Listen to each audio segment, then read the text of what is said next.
conférence en ligne de Nouveau Ciel, Nouvelle Terre Shincheonji, témoignage sur la prophétie et l'accomplissement de l'Apocalypse, la nouvelle alliance de Dieu. L'Apocalypse de Jean est prêché dans le monde entier. Les premières et deuxièmes conférences bibliques de Nouveau Ciel, Nouvelle Terre Shincheonji ont été données en ligne en août et septembre 2021. 30 372 personnes y ont participé dans 12 régions de Corée du Sud. Nous avons vu les réactions enthousiastes d'environ 1800 pasteurs ayant participé.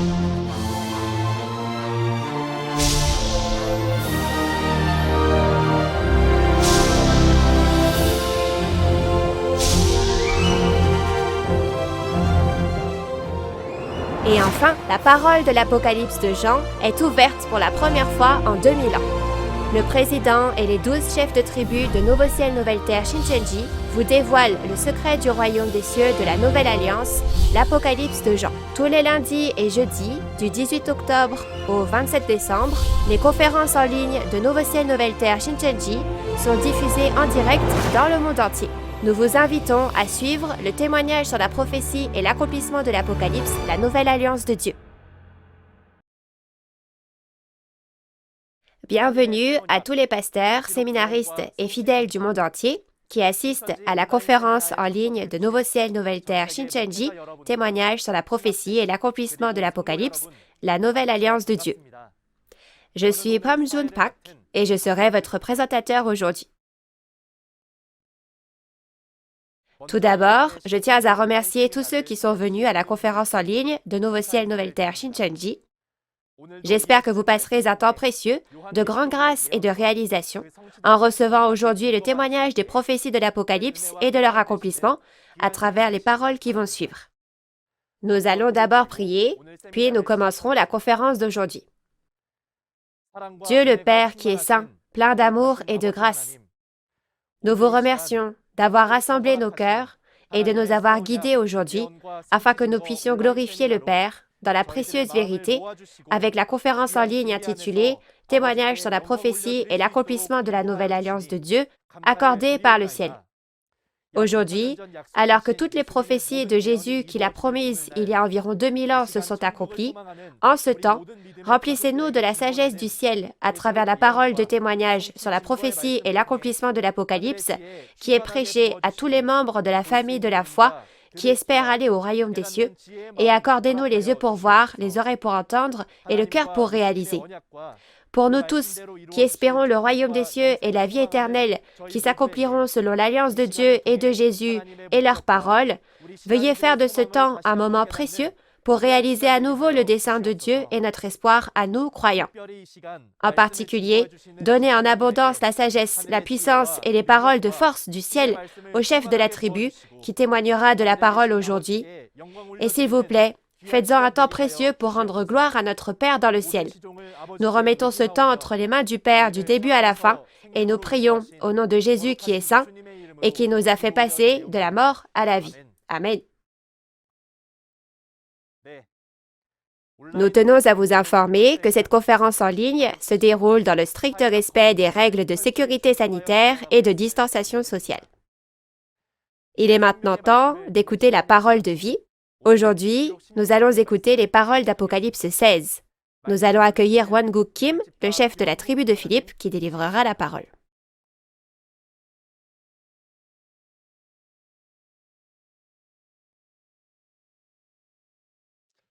Bonjour, comment allez-vous?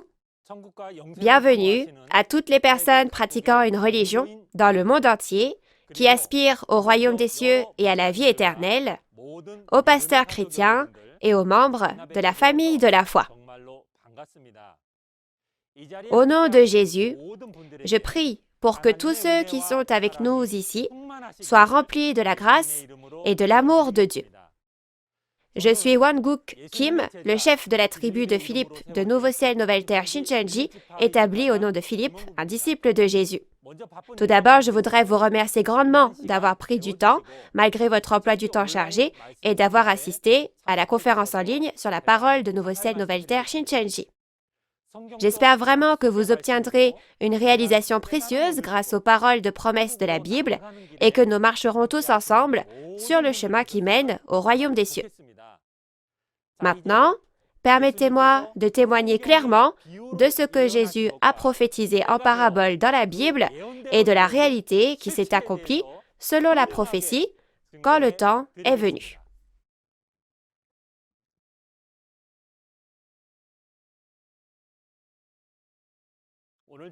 La parole de Dieu que je vais partager avec vous aujourd'hui, comme je l'ai dit plus tôt, sera le contenu du témoignage sur la prophétie et l'accomplissement de l'Apocalypse, la nouvelle alliance de Dieu, Apocalypse chapitre 16. Je crois que vous avez reçu beaucoup de grâce et que vous avez beaucoup réalisé après avoir écouté les paroles du chapitre 15 de l'Apocalypse la dernière fois. Alors passons maintenant au chapitre 16. Tout d'abord, le titre du chapitre 16 est « Les 7 coupes de la colère ». Les 7 coupes de la colère. Lisons le titre ensemble d'une seule voix, « Les 7 coupes de la colère ». Apocalypse chapitre 16 parle des coupes qui jugent les traîtres qui ont rompu l'alliance avec Dieu et les destructeurs qui ont dévoré ce peuple élu qui a trahi. Comme vous l'avez vu à travers les conférences précédentes, les personnes dans le tabernacle du ciel d'Apocalypse 13 ont toutes reçu la marque de la bête et ont adoré la bête et sont donc devenus des traîtres. Puisque les pasteurs de la bête sont entrés dans cet endroit et l'ont détruit, ces gens ne sont-ils pas les destructeurs? Maintenant, Dieu verse les coupes sur eux et les juge. Alors les actes des destructeurs qui ont détruit les traîtres étaient mauvais, et les actes des traîtres aussi. Donc, le jugement de la colère en raison de leur péché est rendu. Le lieu où le jugement est versé est le lieu où se trouvent les traîtres, c'est-à-dire le tabernacle du ciel dans Apocalypse 13, où se trouvent aussi les personnes qui ont détruit ces traîtres. C'est ce tabernacle du ciel-là. Et ceux qui déversent les 7 coupes de la colère sont les mêmes vainqueurs, ces vainqueurs rassemblés dans le temple du tabernacle du témoignage, comme on l'a vu dans Apocalypse 15. Ces vainqueurs combattent et vainquent le groupe du dragon dans Apocalypse 12. La raison pour laquelle Dieu a pris ces vainqueurs comme coupe de la colère de Dieu est qu'ils ont vu et entendu les actes des traîtres et des destructeurs dans Apocalypse 12 et 13. Ils ont vu ces choses sur place. Par conséquent, le contenu d'Apocalypse 16 que nous apprendrons aujourd'hui nous dit que Dieu a utilisé ces personnes pour y contenir sa colère et les a versées sur les traîtres et les destructeurs pour les juger. Et il y a 3 fléaux majeurs dans l'Apocalypse. Ce sont les fléaux des 7 sceaux dans Apocalypse 6, les fléaux des 7 trompettes dans Apocalypse 8 et 9, et ce fléau des coupes dans Apocalypse 16 que nous apprendrons aujourd'hui. Le fléau des coupes juge à la fois les traîtres et les destructeurs, et c'est le dernier fléau de l'Apocalypse.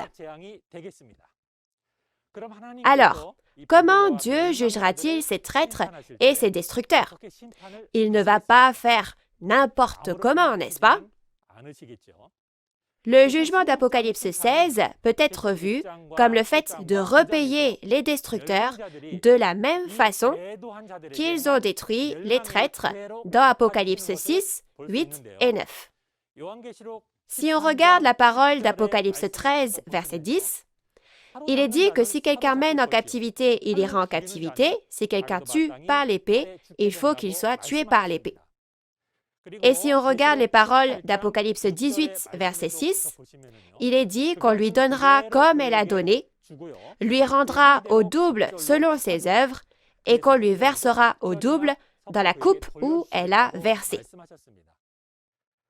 Puisque les destructeurs appartenant à Satan ont dévoré le tabernacle de Dieu et l'ont détruit dans Apocalypse 8 et 9, maintenant, dans Apocalypse 16, ils seront détruits de la même manière et seront détruits et disparaîtront tout comme eux. Alors, nous allons regarder la référence principale et je vais vous expliquer en détail. Le résultat du fait de verser les coupes et de juger de cette manière est que divers fléaux s'abattent sur les traîtres et les destructeurs, que Babylone la Grande est divisée en 3 parties et que les villes des nations tombent. Alors passons maintenant à la référence principale et regardons chaque point en détail. Lisons tous ensemble les paroles d'Apocalypse 16, 1 et 2. Et j'entendis une voix forte qui venait du temple et qui disait aux 7 anges, « Allez et versez sur la terre les 7 coupes de la colère de Dieu. » Le premier alla, et il versa sa coupe sur la terre, et un ulcère malin et douloureux frappa les hommes qui avaient la marque de la bête et qui adoraient son image. Vous avez tous bien lu. Au verset 1, une voix forte qui venait du temple leur dit de verser les 7 coupes de la colère sur la terre. Ce temple est le temple du tabernacle du témoignage où les vainqueurs se rassemblent dans Apocalypse 15. Parce que Dieu est avec le temple du tabernacle du témoignage, la voix dans ce temple est la voix de Dieu. Ceux qui ont combattu et vaincu la bête sont devenus les coupes de Dieu, remplies de la colère de Dieu. Alors, quelle est cette terre où la colère est versée? Si vous regardez la parole d'Apocalypse 13, verset 3, il est dit que toute la terre est stupéfaite et suit la bête. Et au verset 8, il est dit que la terre adore la bête. Et si vous regardez la parole de Jérémie 17, verset 13, il est écrit que ceux qui se détournent du Seigneur seront inscrits sur la terre. Cette terre, où la colère est versée, est les fidèles qui ont trahi dans le tabernacle du ciel, qui ont reçu la marque de la bête et ont adoré la bête dans Apocalypse 13.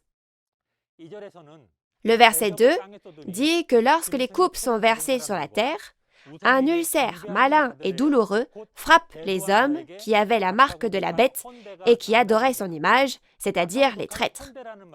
Le terme ulcère malin et douloureux peut être un peu difficile pour vous, mais lorsqu'on parle d'ulcère, habituellement, cela fait référence à un endroit où la peau est endommagée. Cependant, cela ne signifie pas que ces blessures sont apparues sur le corps des traîtres, mais on parle ici de blessures au cœur. Quand nous disons ulcère malin, le mal signifie ici que le peuple élu a abandonné son alliance avec Dieu, a accepté la doctrine des destructeurs et a même donné le culte en utilisant leurs dogmes. Et si vous regardez Deutéronome 32, verset 33, de la même façon qu'il est dit que leur vin est le venin des serpents et le poison cruel des aspics, le poison est le dogme de Satan qui tue les esprits des hommes. Il n'est pas possible de nier ni de cacher les ulcères malins et douloureux, puisque les actes des traîtres qui ont reçu le mal et le poison de la bête de la destruction ont été révélés par la parole de la colère. À cause de cela, un ulcère au cœur signifie la douleur et les blessures au cœur, la douleur et les blessures dans leur cœur.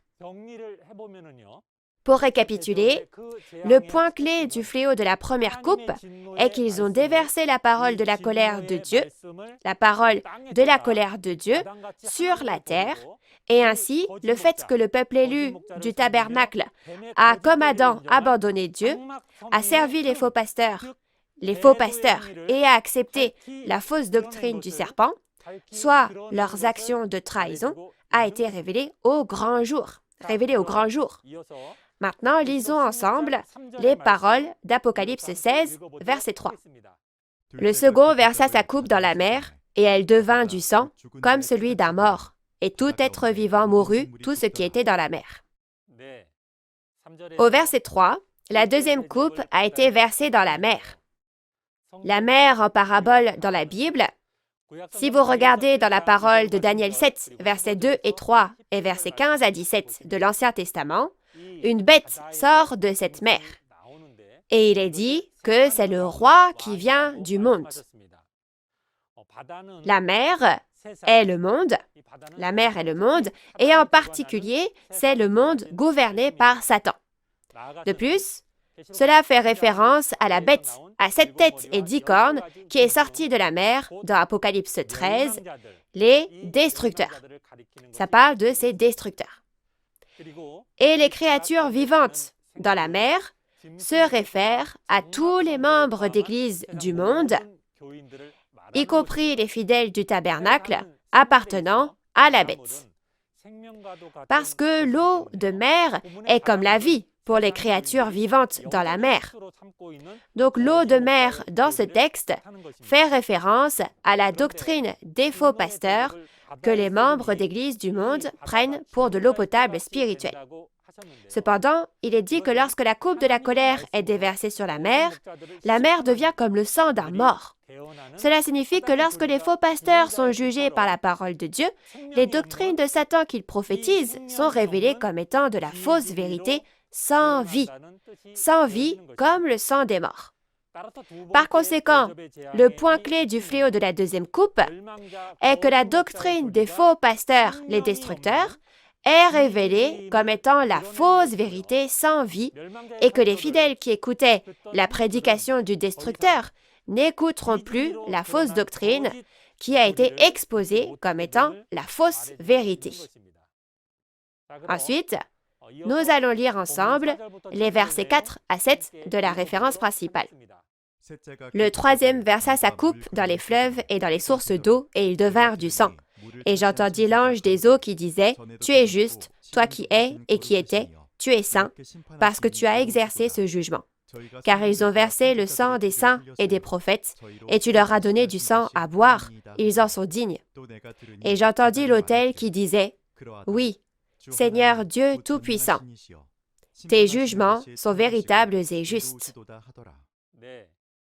La troisième coupe est le contenu de l'ange versant la coupe de colère sur les fleuves et dans les sources d'eau, transformant l'eau en sang et donnant ce sang à boire à l'ennemi.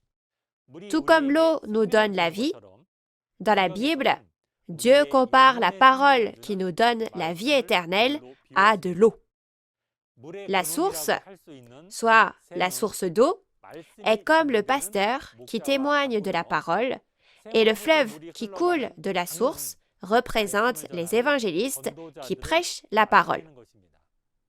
Ainsi, en regardant les paroles de Jean 7, verset 38, Jésus a dit que celui qui croit en moi, des fleuves d'eau vive couleront de son sein.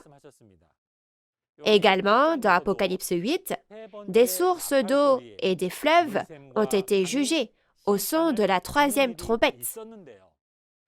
Dans Apocalypse 8, versets 10 et 11, il est dit qu'une étoile nommée Absinthe, qui est tombée du ciel, est tombée sur les sources et les fleuves, et de nombreuses personnes sont mortes parce que l'eau est devenue amère. Lorsque la trompette a sonné, les sources des eaux et les fleuves qui ont été jugés étaient les pasteurs et les évangélistes du temple du tabernacle appartenant à Dieu.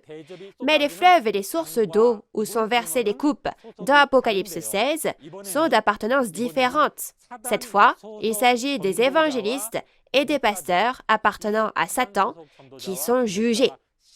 Ce jugement sera accompli exactement comme il est dit dans Apocalypse 13, comme quoi celui qui tue sera également mis à mort. Et quand la coupe a été versée, il est dit que l'eau est devenue du sang. Le sang de Jésus signifie la parole de vie que nous devons boire. Mais le sang, dans le texte, fait référence à la fausse doctrine sans vie des destructeurs. Au final, lorsque les coupes ont été versées, les fleuves et les sources d'eau sont devenus du sang, ce qui signifie que les faux pasteurs et évangélistes qui appartiennent à Satan sont jugés par la parole de la colère de Dieu et la doctrine prêchée par les destructeurs est révélée comme étant la fausse vérité sans vie. Plus les coupes sont versées, plus, du point de vue de ces destructeurs, tout est révélé à leur sujet, n'est-ce pas? Et au verset 6, il est dit qu'il est juste de leur, c'est-à-dire le groupe de la bête, de leur faire boire du sang, parce qu'ils ont versé le sang des saints et des prophètes. Alors, quelle est la raison pour laquelle ce groupe de la bête a fait couler le sang des saints et des prophètes? Quelqu'un, depuis Adam, a tué de nombreux saints et prophètes, n'est-ce pas? C'est le mauvais esprit, Satan, le diable. Tout comme l'esprit agit en utilisant la chair, au temps de la fin, ce Satan a choisi les destructeurs pour travailler. Alors, juger les destructeurs revient à juger qui? C'est la même chose que de juger ce Satan, le diable qui les manipule. Alors, qu'est-ce que cela signifie de donner à boire du sang au groupe de la bête? C'est témoigner et faire savoir que la doctrine que les destructeurs prétendent être la vérité est en fait la fausse vérité, comme le sang de bêtes imbuvables. C'est donc un son qu'ils ne veulent pas entendre, mais il parvient jusqu'à leurs oreilles, n'est-ce pas? C'est les obliger à boire le sang qu'ils ne veulent pas boire en leur faisant écouter et accepter, n'est-ce pas? Apocalypse 13:10 dit aussi que celui qui tue par l'épée doit aussi mourir par l'épée, c'est-à-dire qu'on est repayé selon ce qu'on a fait. Dans Apocalypse 8 et 13, il y avait les choses que les destructeurs ont faites, leurs actions, n'est-ce pas? Tout comme ils ont fait en sorte que les fleuves et les sources d'eau deviennent du sang et l'ont donné à boire aux fidèles pour les faire mourir, de même, maintenant, dans Apocalypse 16, Dieu fait que les fleuves et les sources d'eau appartenant à Satan deviennent du sang et fait boire cette eau comme du sang aux destructeurs. Pour résumer, le point clé du fléau de la troisième coupe est que cette coupe est déversée sur les faux pasteurs et les évangélistes, qui sont les destructeurs, révélant que leur doctrine est la fausse vérité et faisant écouter à la bête de la destruction elle-même que ces doctrines sont de fausses doctrines, des fausses doctrines. Maintenant, nous allons lire le contenu des versets 8 et 9 ensemble. Le quatrième versa sa coupe sur le soleil, et il lui fut donné de brûler les hommes par le feu. Et les hommes furent brûlés par une grande chaleur, et ils blasphémèrent le nom du Dieu qui a l'autorité sur ces fléaux, et ils ne se repentirent pas pour lui donner gloire. Alors, nous voyons ici le fléau de la quatrième coupe. Le quatrième ange a versé la coupe de la colère sur le soleil. Il est dit que le soleil reçoit le pouvoir de brûler les hommes. Alors, qu'est-ce que le soleil ici? Si vous regardez la parole de Psaume 84, 11 ou 12 en fonction des versions, le soleil en parabole est le soleil spirituel comparé au soleil physique, et cela fait référence à Dieu qui fait briller la lumière de la parole et au pasteur appartenant à Dieu. Cependant, il existe deux sortes de soleil spirituel.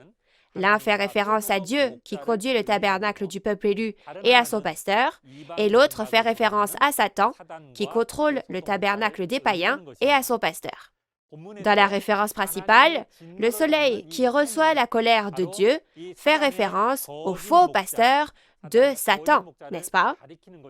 L'accomplissement physique est Monsieur la Terre, du Centre d'éducation des intendants, qui, dans Apocalypse 13, est la bête qui reçoit le trône et l'autorité du dragon et est le porte-parole du dragon.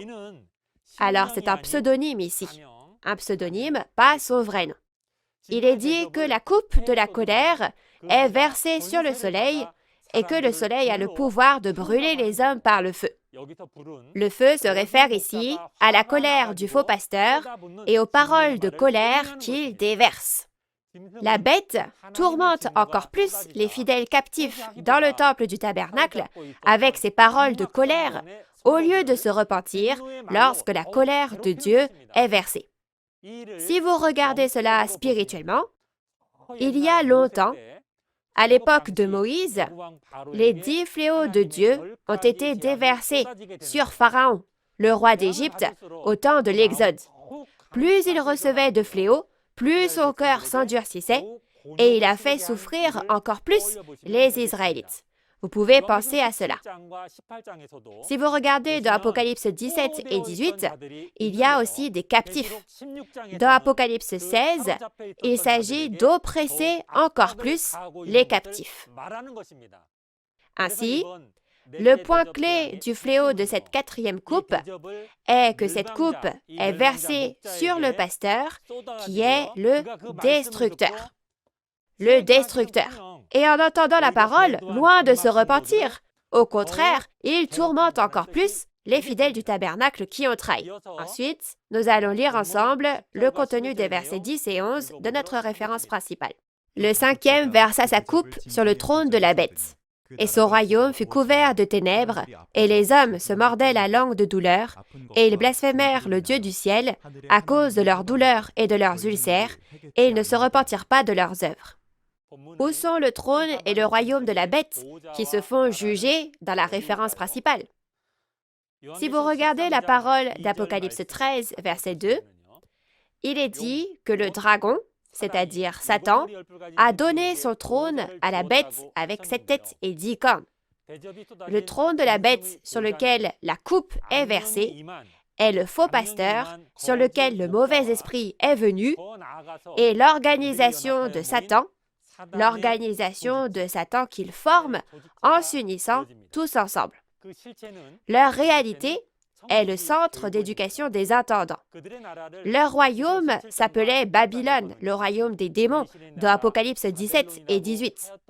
Dans Apocalypse 12, l'enfant à la verge de fer combat et vainc le dragon et les destructeurs qui lui appartiennent.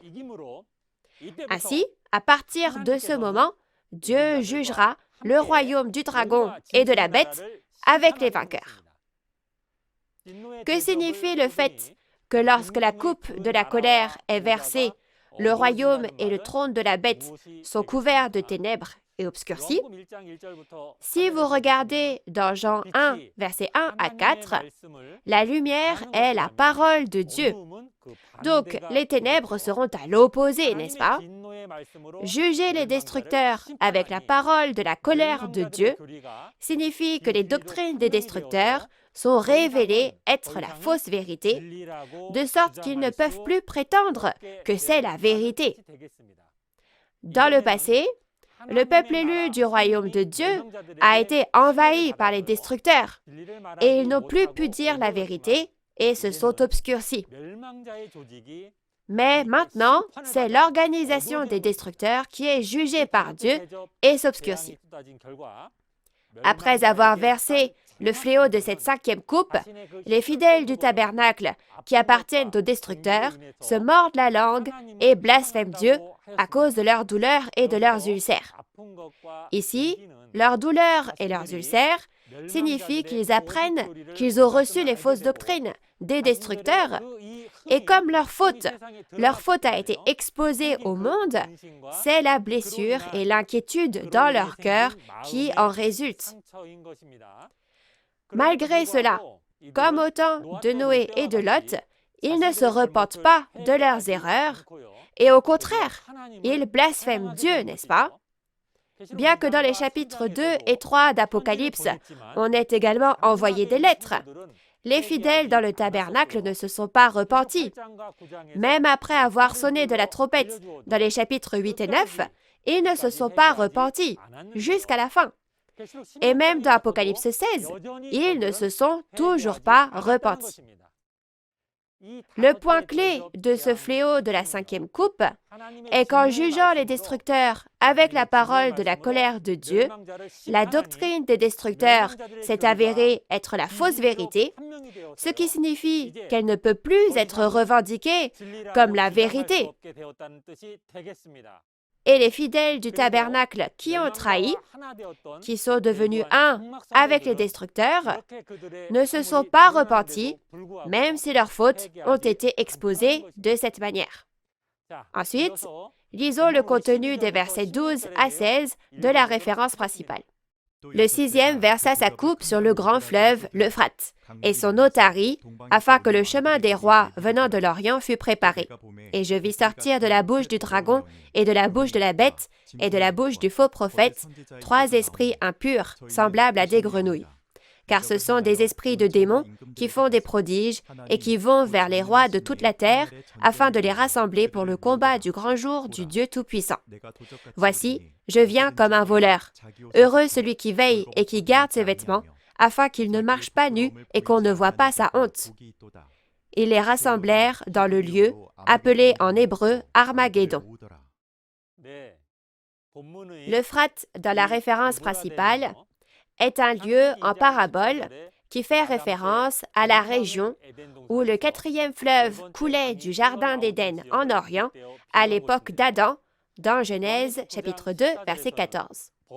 Dans Apocalypse 9, verset 14, c'était l'endroit où les 4 anges qui ont péché, soit Satan le diable, étaient liés, n'est-ce pas?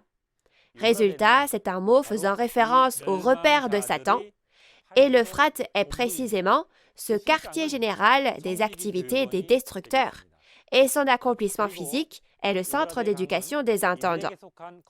Et le fleuve Euphrate fait référence aux faux pasteurs qui leur appartiennent, et l'eau du fleuve est précisément la fausse doctrine que ces pasteurs prêchent. On dit que la coupe de la colère est versée sur l'Euphrate et que son eau tarit. C'est le jugement des destructeurs qui ont enseigné et donné à manger la fausse vérité. Lorsque les destructeurs sont jugés par la parole de la colère de Dieu, la doctrine qu'ils soutenaient se révèle être la fausse vérité. Alors, que s'est-il passé? Cette colère n'est-elle pas en train de pointer leur faute? Ainsi, les mots qui coulaient de leur bouche comme l'eau d'un fleuve ne peuvent plus être dits. Leurs doctrines ne peuvent plus en sortir, n'est-ce pas? On dit donc que l'eau du fleuve tarit. Par conséquent, lorsque la coupe de la colère a été versée sur l'Euphrate, le fait que le fleuve s'est tari signifie que la doctrine des destructeurs n'est plus dans la bouche de ces gens et a disparu. Ainsi, à travers cette coupe de la colère, la doctrine des destructeurs a été révélée comme étant la fausse vérité et les eaux de l'Euphrate se sont taries. Donc maintenant, il y a ceux qui sortent du lieu où ils étaient captifs. Ce sont précisément les rois dont on dit dans la référence principale qu'ils viennent de l'Orient, car l'eau du fleuve Euphrate est tarie. Ils ne pouvaient pas sortir à cause de la doctrine, mais quand ils réalisent la parole, ils finissent par sortir, n'est-ce pas? Premièrement, l'Orient fait référence à l'endroit où le soleil se lève. Dans la Bible, Dieu est aussi appelé soleil. Puisque la lumière est la parole de Dieu, l'Orient, dans le texte, fait référence au lieu où l'œuvre de Dieu a commencé. Ce n'est pas la région géographique de l'Orient ou de l'Occident dont on parle ici. Ces rois de l'Orient sont le peuple élu de Dieu qui est revenu de sa captivité à Babylone. Dans la parole de 1 Pierre, chapitre 2, verset 9, cela fait référence à l'apparition du sacerdoce royal de Dieu, les personnes qui deviendront les prêtres de Dieu. Lorsque les doctrines des faux pasteurs, comme l'eau de l'Euphrate, sont exposées comme étant la fausse vérité, ils sont libérés des destructeurs qui les retenaient captifs et se rendent au temple du tabernacle du témoignage où Dieu est venu. En ce temps-là, la parole de témoignage devient le chemin qui les guide, n'est-ce pas? Ils sortent en suivant le chemin de la parole. Si nous regardons cet événement spirituellement, c'est la même chose que dans Exode 14, quand les Israélites menaient une vie de labeur sous le roi d'Égypte, Pharaon, et que Dieu a asséché la mer Rouge et les a fait traverser à pied. Ainsi, le point clé du fléau de la 6e coupe est que cette coupe est déversée sur le quartier général des activités des destructeurs et leurs doctrines sont révélées comme étant la fausse vérité. Et à cause de cela, les doctrines des destructeurs disparaissent toutes et la parole de témoignage devient le chemin qui permet de sortir de cette Babylone vers le temple du tabernacle du témoignage. 3 esprits impurs, comme des grenouilles, sortent maintenant de la bouche du dragon, de la bête et du faux prophète. Alors, qu'est-ce que cela signifie que des esprits de démons sont sortis de la bouche des faux pasteurs? Les mots sont le moyen de transmettre les pensées de l'esprit. Et si vous regardez la parole de 1 Corinthiens 3, verset 9, il est dit que le cœur de l'homme est la maison dans laquelle l'esprit habite. Que ce soit un esprit saint ou un mauvais esprit, l'esprit agit à travers les paroles qui sortent du cœur de la personne qu'il a choisie comme demeure. Dans la référence principale, il est dit que les esprits de démons sortent de leur bouche. Et il est dit que les esprits de démons rassemblent les rois de toute la terre pour faire la guerre contre Dieu. Les vainqueurs ne servent-ils pas maintenant de coupe pour déverser la colère de Dieu sur les traîtres et les destructeurs? C'est comme si c'était la guerre, n'est-ce pas? Mais parce que les bêtes n'ont pas pu vaincre et sont maintenant le dos au mur, n'est-ce pas pour ça qu'elles essayent de rassembler leurs forces dans le monde entier? Ils demandent de l'aide, n'est-ce pas? Et il est écrit qu'ils vont vers les rois de toute la terre afin de les rassembler. Alors, qui sont ces rois? Tout comme il y a l'expression sacerdoce royal, prêtres comme des rois, dans la Bible, le roi ou le souverain fait référence au pasteur qui règne sur les fidèles. En d'autres termes, les rois du monde sont les pasteurs du monde, les pasteurs de ce monde. Ce sont les soldats du diable qui ont été appelés à lutter contre Dieu, n'est-ce pas? Où sont appelés et rassemblés ces rois de la terre pour faire la guerre? Ils sont appelés et rassemblés à Armageddon, la guerre d'Armageddon. Certains d'entre vous en ont peut-être entendu parler. Comme tous les rois de la terre se rassemblent pour combattre, est-ce la Troisième Guerre mondiale? Ou est-ce la guerre nucléaire?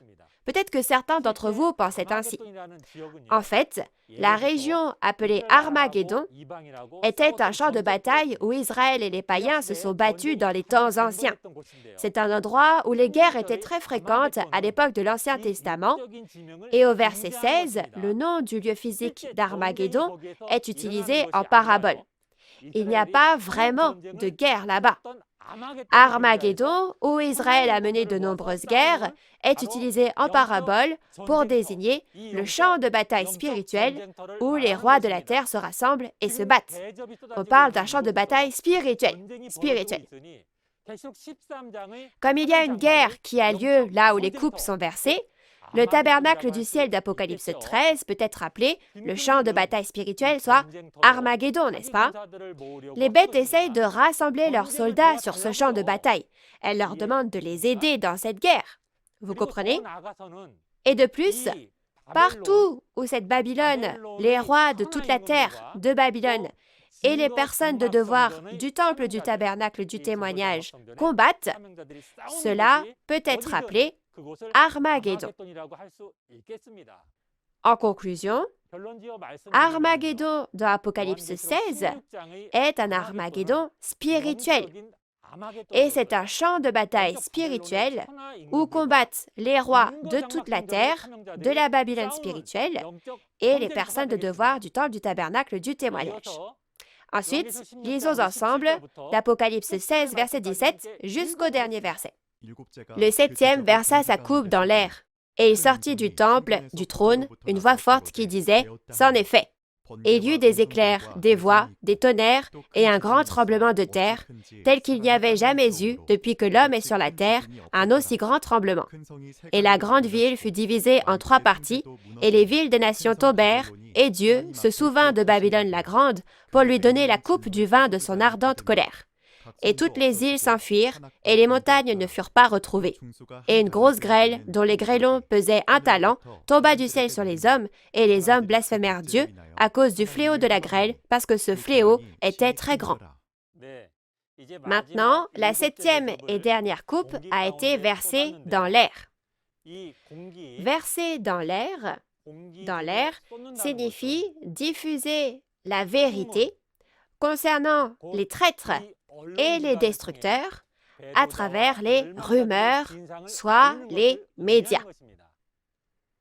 Selon la Bible, les pasteurs qui sont entrés dans le temple du tabernacle sont la bête à 7 têtes et 10 cornes qui est montée de la mer, c'est-à-dire qu'ils sont les destructeurs.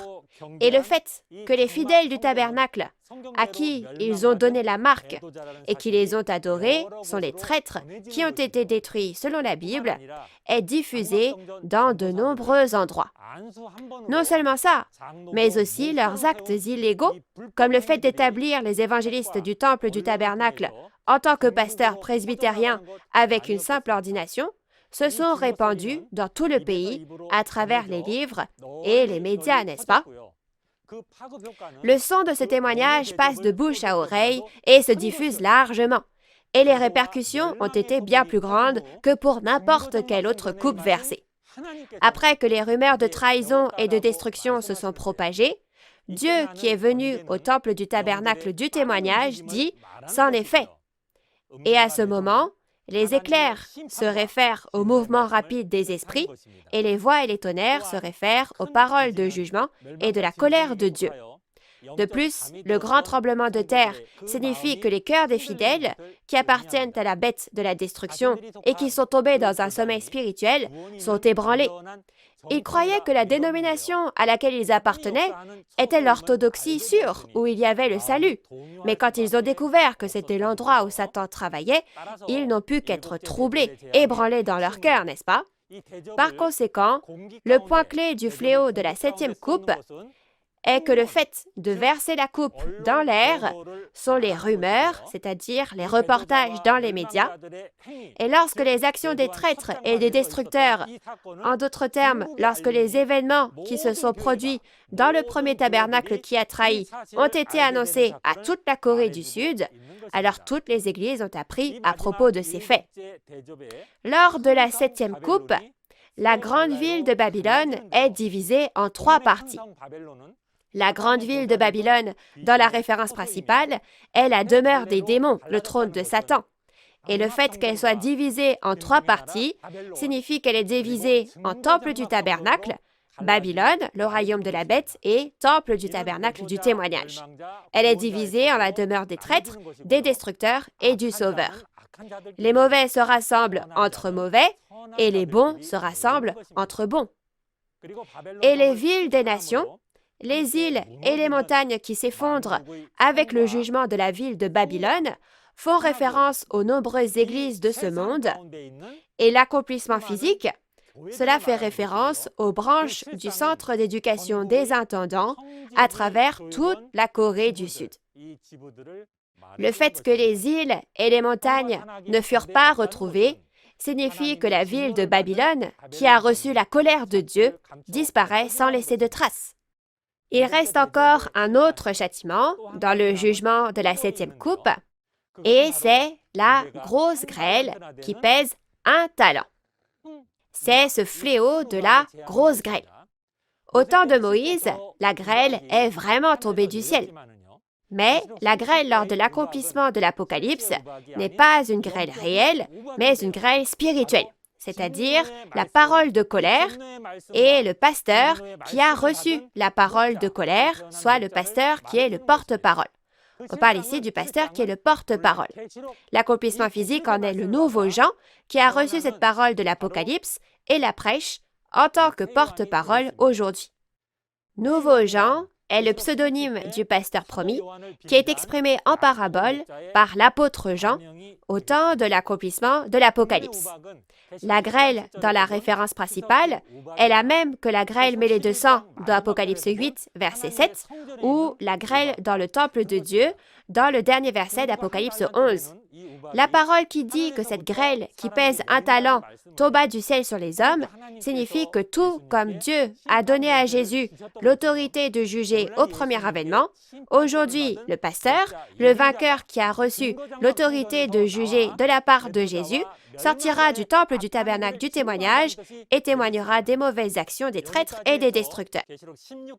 Jusqu'à présent, nous avons examiné le contenu d'Apocalypse 16. Maintenant, nous allons donner la conclusion de la parole d'aujourd'hui. Premièrement, Dieu utilise en tant que coupe les vainqueurs qui se sont rassemblés sur la mer de verre devant le trône de Dieu et fait savoir que les traîtres et les destructeurs ont été jugés. C'est ce contenu-là. Et deuxièmement, le jugement des coupes de la colère qui juge les traîtres et les destructeurs, s'accomplit selon la parole de l'ange qui a mis un pied sur la mer et un pied sur la terre, dans Apocalypse 10, et qui a dit que les traîtres et les destructeurs seraient jugés.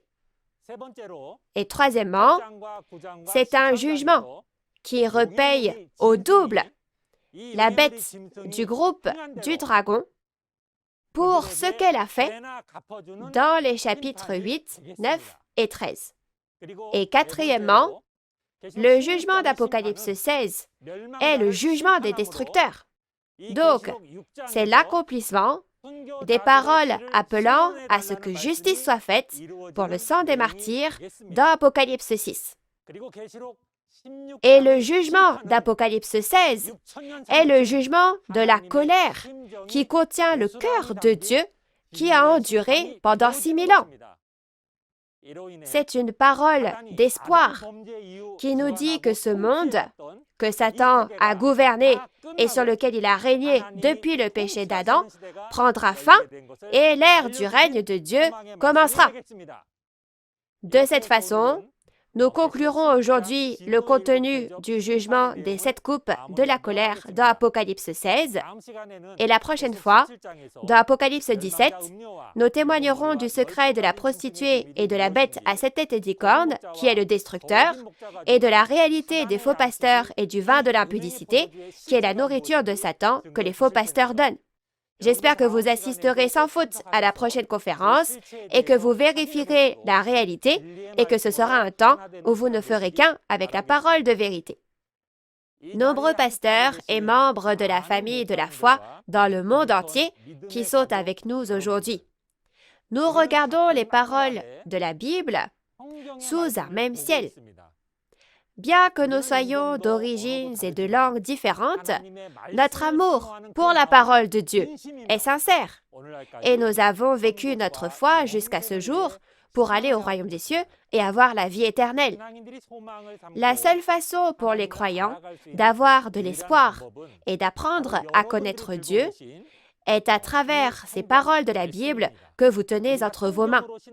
Puisque nous avons commencé notre foi avec la Bible, nous devons vivre notre foi selon la Bible pour accomplir notre espoir. J'espère que nous pourrons croire aux prophéties et à l'accomplissement physique de l'Apocalypse de la Nouvelle Alliance et entrer ensemble dans le royaume des cieux que nous espérons. Chers auditeurs, le pasteur promis de Nouveau Ciel, Nouvelle Terre, Shincheonji, a tout vu sur place, là où l'Apocalypse s'est accompli. Et parce qu'il a reçu l'ordre de prêcher, il n'a cessé de témoigner à toutes les églises du monde jusqu'à maintenant. Il travaille également pour la paix dans le monde, afin de mettre en pratique les enseignements de Jésus. Les anciens et actuels chefs d'État, les juges en chef de la Cour suprême et les présidents de l'Assemblée nationale du monde entier, les universités et les organisations de la société et les chefs de chaque religion s'unissent en clamant « We are one ». De plus, Nouveau Ciel, Nouvelle Terre, Shincheonji partage la parole révélée de l'Apocalypse qui s'est accomplie avec le monde entier parce que nous voulons être avec Dieu et vivre notre foi dans la paix et en s'aimant les uns les autres. Et après avoir entendu cette parole révélée, de nombreux pasteurs du monde entier veulent signer un protocole d'entente avec nous. De nombreux pasteurs qui ont voulu connaître l'Apocalypse jusqu'à maintenant crient d'une seule voix que nous devons connaître la prophétie de l'Apocalypse et son accomplissement. Ils invitent aussi d'eux-mêmes de nombreux autres pasteurs à participer à ces conférences en disant qu'il faut apprendre les paroles de l'Apocalypse et les enseigner aux fidèles.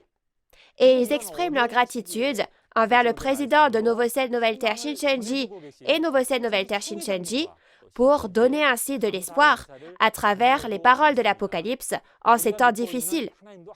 Il n'y a qu'un seul Dieu auquel nous croyons, un seul Jésus et une seule Bible que nous regardons. Si les gens du monde entier deviennent un dans la vérité, s'aiment et créent un monde de vraie paix, le monde magnifique que nous avons tant désiré ne s'accomplira-t-il pas? J'espère que nous vivrons ensemble pour toujours dans le royaume de Dieu, le paradis où il n'y a que liberté, paix et amour. Maintenant, j'espère que nous pourrons tous devenir un en Dieu, qui est la source de toutes les bénédictions. Nous sommes un, we are one. Merci. C'est la fin de la parole. Je vais prier brièvement de façon représentative. Dieu le Père, le Créateur du ciel et de la terre, qui est le Roi des rois, le Seigneur des seigneurs et la source de toutes les bénédictions.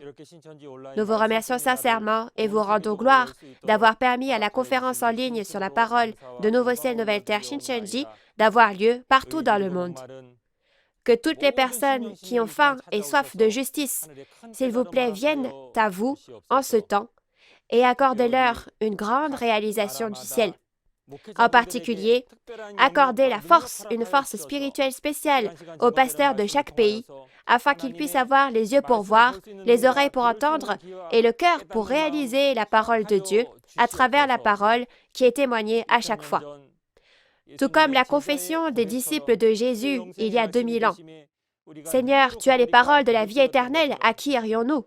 Accordez à tout le monde religieux, les innombrables personnes qui pratiquent leur foi et les pasteurs de nombreux pays, le cœur pour trouver la parole de vie éternelle, la parole de vie, la parole de vérité, la parole révélée qui s'est accomplie aujourd'hui. S'il vous plaît, faites que nous réalisions tous ensemble et œuvrez grandement pour que le monde entier ne fasse qu'un avec cette parole de vérité, la parole de vie, la parole révélée. Nous espérons et désirons que vous serez avec nous à chaque instant, que vous nous protégerez toujours et que vous nous guiderez sur ce chemin. Nous croyons et prions toutes ces paroles au nom de notre Sauveur Jésus qui nous conduit de la mort à la vie. Amen. Un nom est écrit sur le front de la prostituée, c'est Babylone, n'est-ce pas? Il est dit que c'est un secret. Pourquoi est-ce un secret? Pourquoi Babylone? Tous les secrets de la réalité de Babylone dans Apocalypse 17 sont révélés aujourd'hui. Regardons les paroles d'Apocalypse 17, où le secret des destructeurs, la Pâque qui fait sortir d'entre les destructeurs au second avènement du Seigneur, et le jugement de la prostituée sont bien écrits. Vous devez connaître le secret de cette grande prostituée et savoir faire la distinction à tout prix. Lundi prochain, nous témoignerons des paroles d'Apocalypse chapitre 17. L'heure sera la même, à 10 heures du matin. En plus de la parole que vous avez entendue aujourd'hui, si vous avez des questions sur l'Église Nouveau Ciel, Nouvelle Terre, Shincheonji et la parole, veuillez contacter le numéro indiqué pour chaque région que vous voyez à l'écran. Nous vous guiderons dans le détail. Ensuite, nous allons terminer en faisant ensemble le Notre Père. Notre Père, qui es aux cieux, que ton nom soit sanctifié, que ton règne vienne, que ta volonté soit faite sur la terre comme au ciel. Donne-nous aujourd'hui notre part de ce jour. Pardonne-nous nos offenses, comme nous pardonnons aussi à ceux qui nous ont offensés. Et ne nous laisse pas entrer en tentation, mais délivre-nous du mal, car c'est à toi qu'appartiennent le règne, la puissance et la gloire pour les siècles des siècles. Amen. Ceci conclut la conférence « Témoignage sur la prophétie et l'accomplissement de l'Apocalypse, la nouvelle alliance de Dieu ». Merci à tous ceux qui ont été avec nous jusqu'à présent.